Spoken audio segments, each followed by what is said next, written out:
Hello everyone, all you music lovers. This is Benji and welcome to the Magic Music Wheel YouTube channel. I have been a music teacher for many years and I'm very excited and glad that you're all here watching this video. This video is going to be a quick introduction about the chromatic circle, aka the Magic Music Wheel. And this is going to also be a very quick introductory video on music theory and the benefits of teaching Western harmony using this wheel. Now, I just want to preface really quick, the Magic Music Wheel is not the be-all end-all for music representations. It is really good at teaching certain things, and I have found it very beneficial for students that are just starting out and have never played a lick of music in their lives. I also think it looks really quite cool because, and that's important because when you're locked up inside of this castle like me and you don't really have anybody to jam with, things get boring really quick. So, yeah, anyway, let's go back to the chromatic circle. So the chromatic circle, as you can see, has 12 tones around the circumference of the circle. And these are the 12 unique tones per octave in Western music. Excuse me. Let's talk about octaves. Let's say I was to play a note here. This is middle C. And what you're actually hearing is oxygen molecules that are vibrating at a specific consistent rate. And if we double that rate, we get the same tone, just higher. And if we keep doubling that rate, we get higher and higher registers of that tone, higher and higher octaves.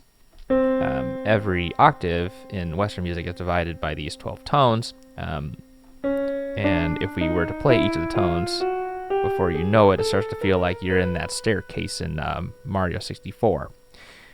If you didn't get that reference, that's okay. But anyway, maybe I'll make another video about that. Now, if we were to start on a different note, let's say we start on A, and we were to play each of the 12 tones going from A. These are called half steps, by the way, okay? Half steps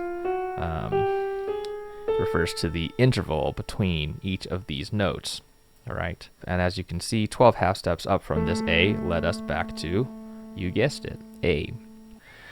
Now, for the sake of time, I'd like to start talking about major scales, and this is an area where the Magic Music Wheel excels.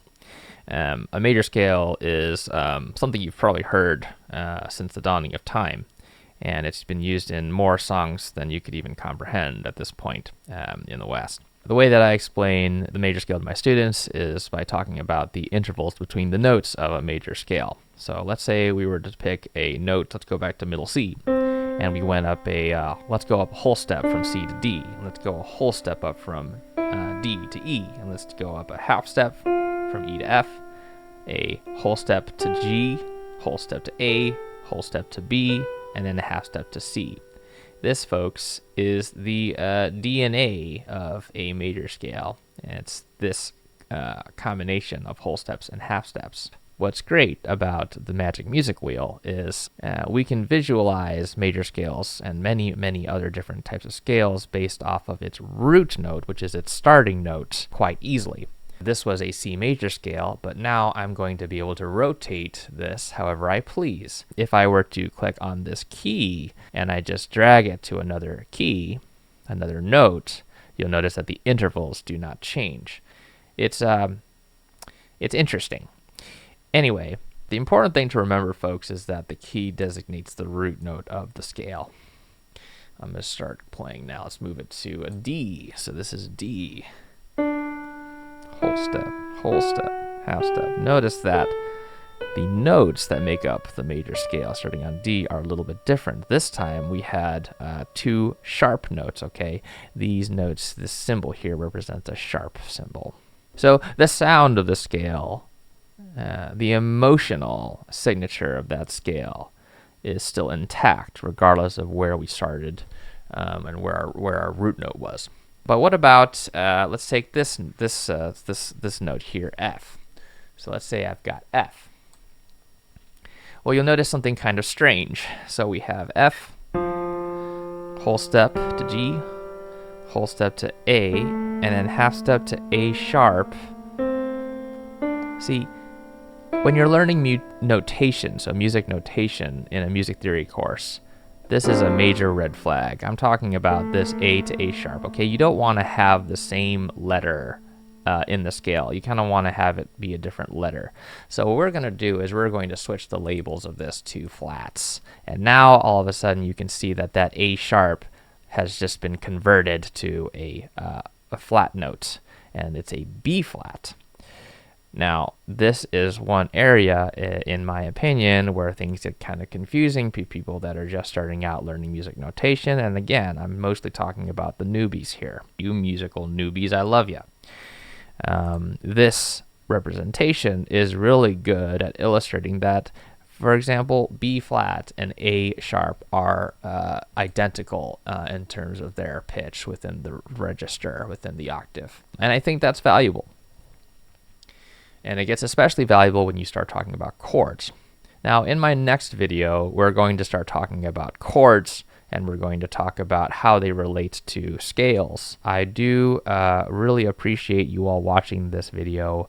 It is so boring. It's just so boring in my stupid castle. I just really wish I could leave. So anyway, if you wouldn't mind humoring me, just go ahead and give me a like. Go ahead and ask any questions in the comments if you have any. And I will see you in the next video. Oh, and don't forget to subscribe. I also have a Discord channel where you can get in touch with me, and you can send me your MIDI files or whatever, or things that you think would be interesting to have be represented by the Magic Music Wheel.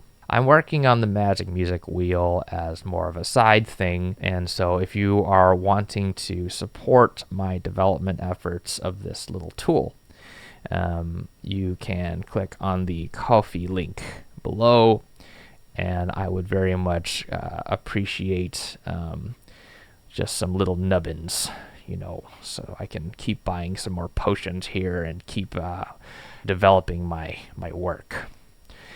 Anyway, this is Benji, and thank you very much. See you next time.